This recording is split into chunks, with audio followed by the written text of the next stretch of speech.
سامعین محترم برادران اسلام، تیر جمعه کې موږ د ایمان او د یقین خبره کړې وه.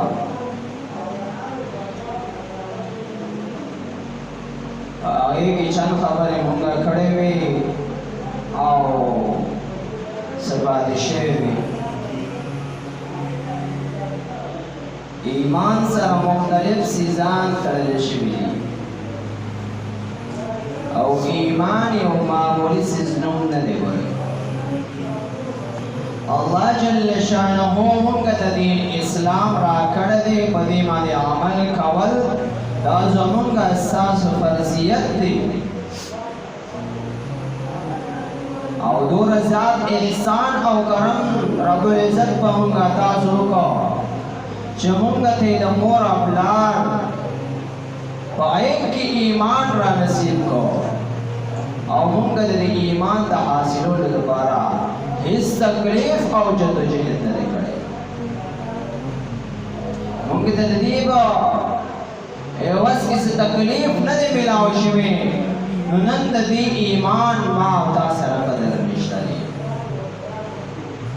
دا ډېر عظیم دولت دی او ایمان دا چې کله انسان ته میلاو شي نو د دې بیا خیال ساتل دي. کله چې انسان څخه په دنیا کې زیورات موجود وي د هغې هغه خیال ساتي، نو دا ایمان هم یو عظیم دولت دی، د دې خیال ساتل پکار دی. که چېرې د دې ایمان خیال نشي ساتلی انسان،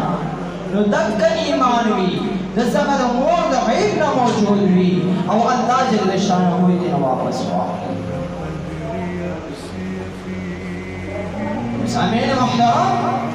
د خبرې عرض مې دا دی چې الله جل شانه دومره په اسانه سره موږ ته ایمان راکړی دی، د دې قدر پکار دی چې الله جل شانه د کومو کارونو حکم کوي په هغه کارونو باندې موږ عمل وکړو او د کومو کارونو الله جل شانه منع کول کوي. الله جل شانه وایي دا مه کوئ، د هغې نه موږ تاسو منع شو، نو دې ته ایمان وایي. او که نه موږ لکه د غیرو په شان د خپل ایمان هغه قدر نه ادا کوو، هغې څخه ایمان نشته، دغسې روان دي. موږ سره د ایمان هغې په شان روان یو، د هغې په طرز عمل روان یو چې هغې څه کوي موږ هغسې کوو، نو دا ایمان نه دی. الله جل شانه یې درنه واخلي. بل لا خلک داسې دي چې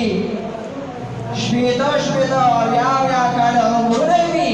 او رب العزت دی د آخري لمحاتو کې ایمان ترې واخلي او د دنیا نه بغیر ایمان وساتي.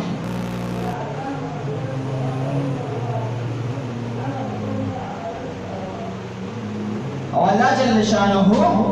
چې د کومو کارونو موږ ته امر کوي، حکم کوي، په هغې باندې خو موږ عمل کوو او موږ ته ډېر خلک وایي دا کار صحیح دی او دا داسې دی او دا داسې دی، هغه موږ کوو، لیکن د موږ د غیر کارونو نه ځان نشو منع کولی او نه د بل نه اورېدل غواړو. حیا هم یو عظیم دولت دی، که یو انسان څخه حیا وي نو دا عظیم دولت دی او دا د دین اسلام حصه ده. نبی اکرم صلی الله علیه وسلم حدیث مبارک فرمایي الحیاء شعبة من الایمان، حیا د ایمان حصه ده. سامعین محترم، غیر هم دا وایي چې زموږ حیا وساتلی شي،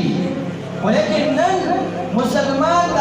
غیرو په طرز باندې روان دی چې کوم د خپل حیا نه ساتي، د هغې په طرز باندې روان شو او نن د مسلمان هم حیا ورو اوچتېږي او قریب دا ده چې د دې انسان نه دا حیا اوچته شوله، نو د ده به ایمان هم اوچتېږي.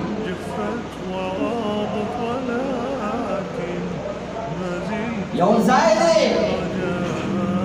غالباً کوفه ده، اوس ځای ماته صحیح نوم نه دی یاد، لیکن په هغه ځای کې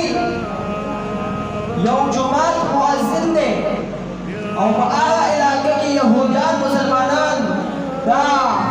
یو ځای پاتې کېږي د جماعت مؤذن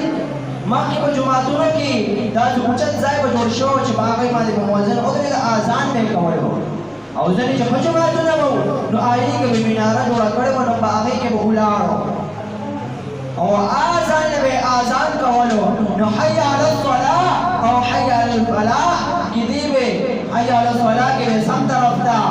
سر وګرځو او د کړکۍ کې به سر بهر کو اذان आवाज به بهر لاړ او حي علی الفلاح کې ګس طرف ته به سر وګرځو او د کړکۍ نه به سر بهر کو او आवाज بهر ته ورسېږي نو په دغه وخت کې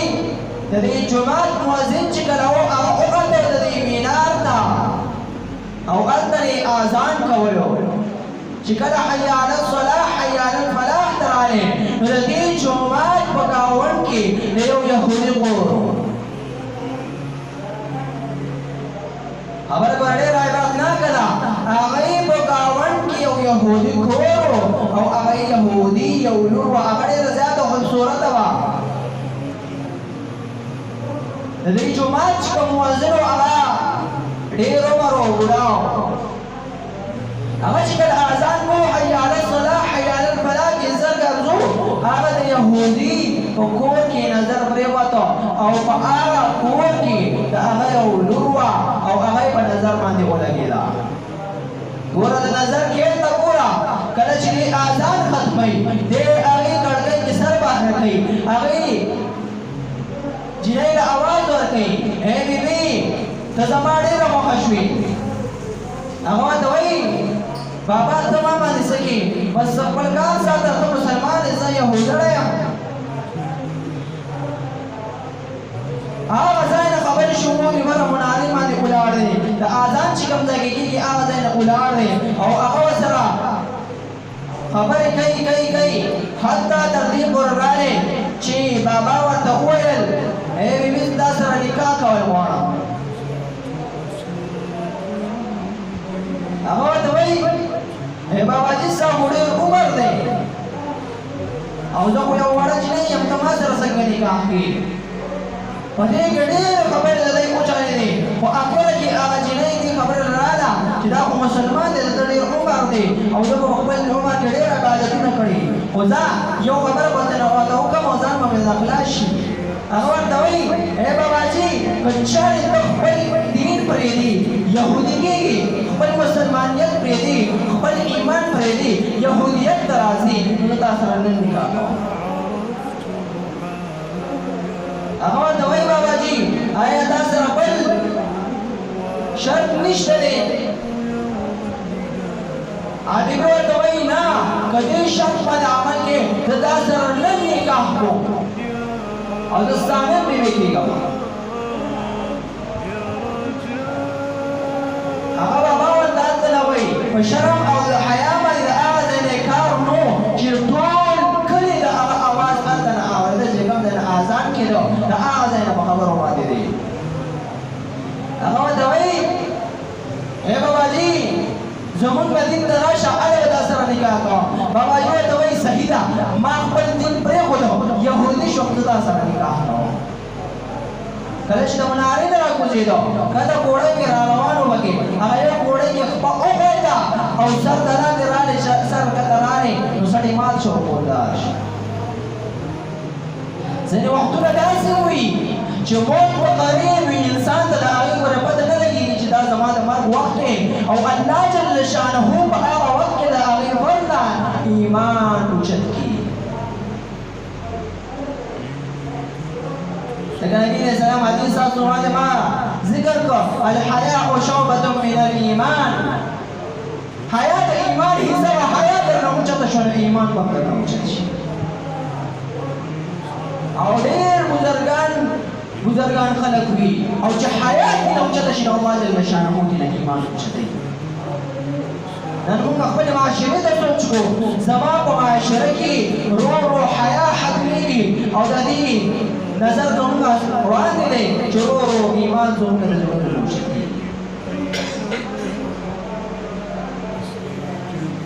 ایمان ورو زموږ د زړونو نه ختمېږي او چې ایمان زموږ د زړونو نه اوچت شو نو موږ دعوه کوو چې موږ به جنت ته ځو دغه ایمان دا دولت ته چې د دې په ذریعې سره به انسان جنت ته ورداخل کېږي سامعین محترم عرض مې دا و چې ژوند د حیا یو عظیم دولت دی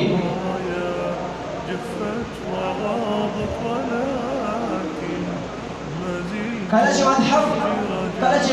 مکه فتح شوله او کفارو ته دا پته ولګېده چې موږ په مسلمانانو سره ډېر زیات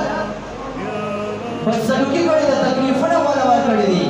دی به زموږ نه د دې اوس بدل اخلي د دې زنانه کورونه د دغه شیزان پسې ورونه بند کړل چې زموږ به اوس د عزت باندې لاس اچولی کېږي زموږ به حیا ختمېږي او که د مشرکین د هغه وخت کې ایمان یې نه دی راوړی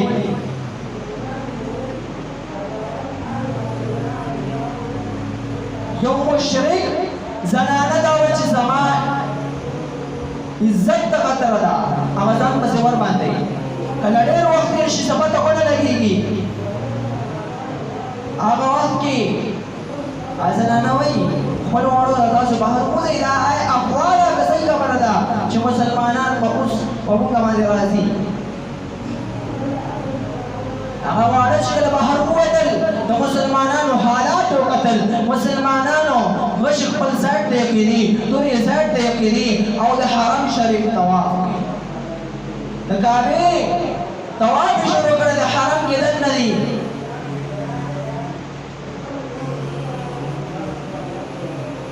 او ټولو خلکو ته یې د برات اعلان وکړ سامعین محترم د دې اخلاقو په ذریعه باندې هغه زنانه ټولې راټولې شولې او نبي علیه السلام ته یې سوال جواب ولېږه چې ای الله رسوله راشه موږ ایمان راوړو سامعین محترم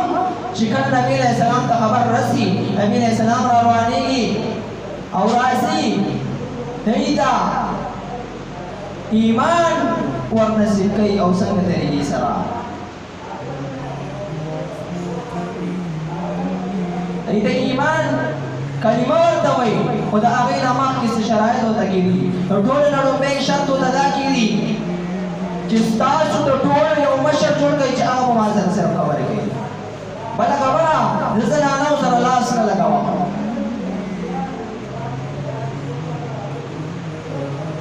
د قسمت کیل ته ګوره چې هغه ځای کې هغه ښځه د دی امیره جوړه شوه چې کومه ښځې د دواړو جهانو د سردار تره هغه یې قتل کړی و د هغه غوږونه یې کټ کړي وو د هغه زړه جګر آیا او باسي په هغې باندې چکونه لګولي وو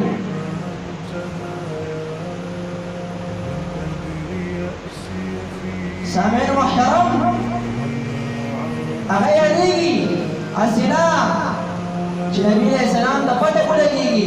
او زما ایمان نصیب نشي هغې نه بعد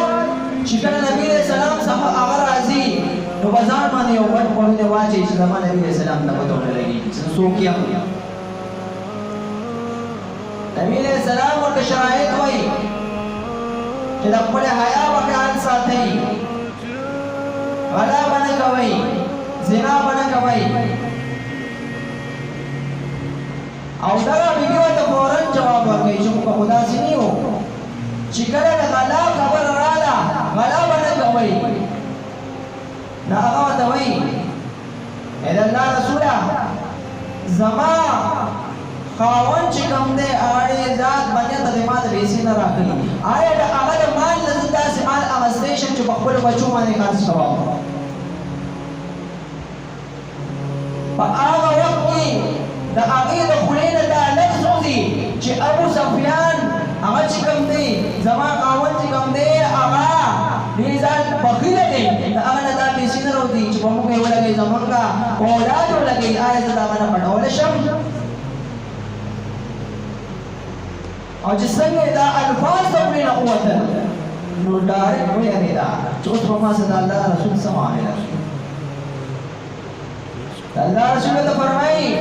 اے بیبي هغه رسو خبره وي وسا ایمان اورو د الله جل شانه بلاره کې قبول شي وسدا سره انسان لرو سامعین محترم ایمان عظیم دولت د دې په زمانه دی یو کافر دی مسلمان نه دی هغه دا ذکر کوي چې مسلمانان رواني د جهاد میدان طرف ته هغه د کې ګډ چیرې سره هغه ټول مسلمان جهاد طرف ته روان دي هغه کافر دی ولیکن مسلمانان تراشي آیا که مسلمان شو نو تاسو ما خپل لښکر کې وباسئ جهاد لپاره نبی اسلام ته فرمایله هغه مسلمان شو د میدان جهاد نزي هلته کې جنګيږي او په هغه جهاد په میدان کې هغه شهید کیږي هغه میدان کې شهید کیږي او د اتنه د شهادت وجود تر رسي نو باندې مسلمان نه دی ایمان نه لري مشرک دی غیر مسلمان دی او صرف د الله دین قبول کو وزړه باندې تصدیق وکړه وزړه باندې اقرار وکړه لا د میدان جهاد ته هلته کې چکیږي نه مونږ کړی دی نه حج کړی دی نه زکات ورکړی دی هیڅ نه دی کړی میدان جهاد ته صرف ځي هلته کې جنګېږي او سر دې قلم کېږي هغه نبي علیه السلام وایي دا شهید دی ځکه چې د ایمان راوړی نو بعضې خلک داسې وي چې د مرګ په وخت کې ایمان قبول کړي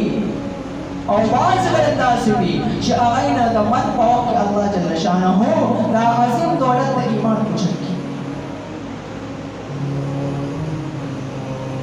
سامعین محترم غرض مې د خبرې دا و چې نن زموږ په معاشره کې بې حیایي عامه ده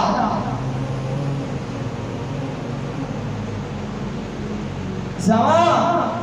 د هر کور کې زما غټ موبایل موجود دی مخکې به ټي وي وي د خلک کفر وي خلک به دا کفر په ټي وي ده او نن د هر کس په دې کې خپل ټي وي موجود دی د هغې په ځای باندې د هغه د هغې نه څو کار غواړي د غلط استعمال کوي هغه فحاشي به دي انټرنیټ باندې موجود ده او ټولې ګولي یو کس څنګه پیکیج وي او جدا خلوت ورته میلاو شي او هغه دا ګناه ونه کړي نو هغه صحیح مضبوط مؤمن دی ولیکن دا مؤمنان ډېر زیات کم دي ما څنګه انټرنیټ په موجود وي زه به دا ګناه نه کوم دا یو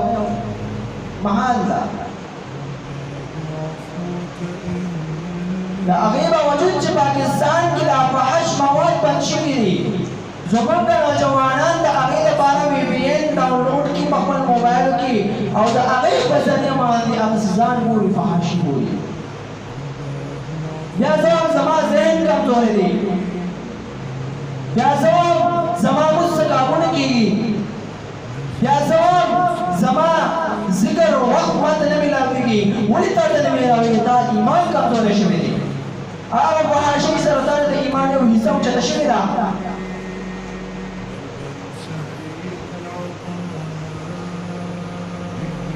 دیگر مولوی صاحب وی لس کاله بعد به آینده نسل هلکان په ډمان وي جنګۍ میدان وي هغه وخت دغه دی موږ په دې خپله معاشره کې وګورو داسې پردهداره کورنۍ به وي حیاداره کورنۍ به وي په هغې کې به په کور کې داسې یو هلک څخه یا به جنۍ څخه موبایل موجود وي جنګۍ به کې هغه فحاشي کوي هلکان به کې هغه فحاشي کوي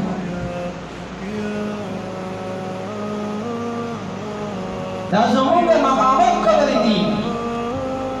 او دا زموږ د مقامت موجود دي په موږ موجود دي او زموږ معاشره کې موجود دي حیات طرف ته راشو غیر غواړي دا چې زموږ له ایمان قدر ایمان رانه اوچت کړي او موږ د هغې په طرز عمل باندې روان یو چې زموږ له ایمان اوچت شي موږ پرې خوشحالېږو د هغې په طریقه باندې مونږ ژوند تېروو. مونږ عالم په سپینه جوړه کې او په اوږده کوټه کې زمونږ نه وخت چې پټکې والي، خو لیکن یو جاهل راشي هغه پینټ سوټ اچولي زمونږ ډېر خو یو غټ خلک که هغه په جیب کې د روپۍ درک نه لګېږي، په جیب کې د روپۍ درک هم نه لګېږي، صرف پینټ سوټ یې اچولي که نه مونږ ووینو و مالداره سړی دی بس مونږ به ته وګورو چې دی د جیب نه څنګه لاس راوباسي مونږ له ورسره راکوي، حالانکې هغه چې سره خپل درک نه لګېږي.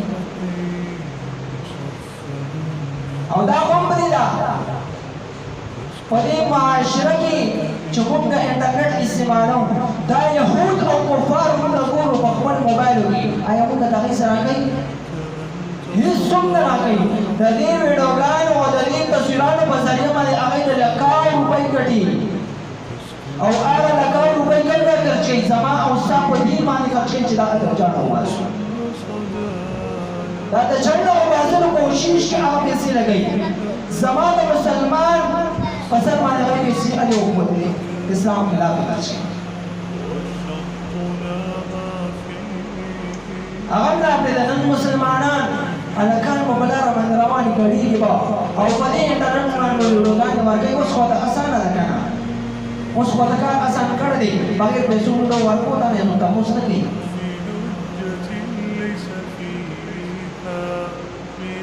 لار عجز دا وایي چې زما په زوی شمله اوچتوي، زما عزت به ساتي او د هغې نه خبر وي چې زما زوی اسلام کوم کارونه کوي. سامعین محترم په دې باندې کوشش وکړو او ځان کې حیا پیدا کړو. د دې خپلو بچو کوشش وکړو چې دوی اسلام راشي او کله کله د دې خپلو بچو دا موبایل ګورم چې دوی دي څه دا موبایل به ګورم چې دوی کې څه ساتي. د بلار نه بچې موبایل په هېڅ چرې نه رسو کوي چې په دې کې د غلطي ځانګړي ساتي. مانا تر اوسه پورې بلار موبایل ګوري، تر اوسه پورې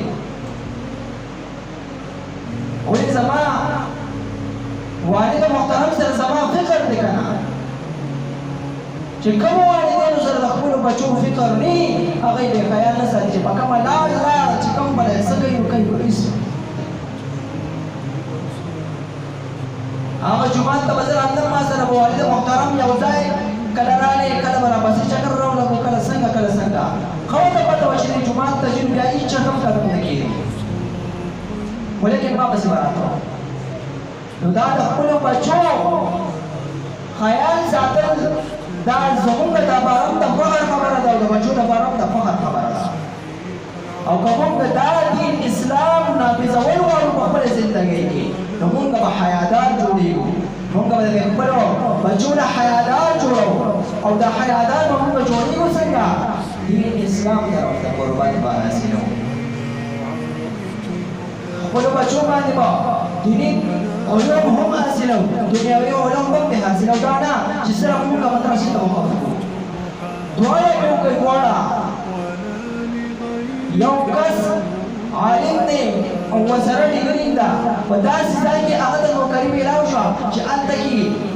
دین کمزوری دی، دی به په هغه ځای باندې محنت شروع کړي، هلته به هیم شروع شي. که هغه یو کمپني ولیدي او دی چې هلته کې ورداخل شي دی به خامخا د دین کوشش شروع کړي چې هلته کې دین نافظ شي. سامعین محترم دا زموږ تاسو دپاره الله جل شانه ته د جنت د تلو ذریعې جوړېږي او موږ الله جل شانه په دې باندې واقعي چې موږ د خپلو اولادو تربیت کړی هغوی پسې پرې چا کړی وي او که نه موږ خپل بچي داسې پرېښودل چې څه کوي نو کوي به واړه خو نه دي. نو د دغه بچو په ذریعه باندې به د قیامت په ورځ مونږ الله خو نه وینوي خو دغه بچي به مونږ په دنیا کې د خپل په ګریوانې دي په خپله او دا زموږ ستاسو د وړاندې خبرې دي چې دغه عمل زموږ ستاسو د وړاندې خبره ده چې دا کېږي د ګریوان نه مونږ دغسې ونیوي. نو د خپلو بچو چې کله تربیت ونه شي نو د هغې زندګي هم تباهي او د والدینو زندګي هم تباهي. الله جل شانه زموږ تاسو په دین اسلام باندې عمل کولو توفیق راکړي. واخر دعوانا الحمد لله رب العالمین. سنت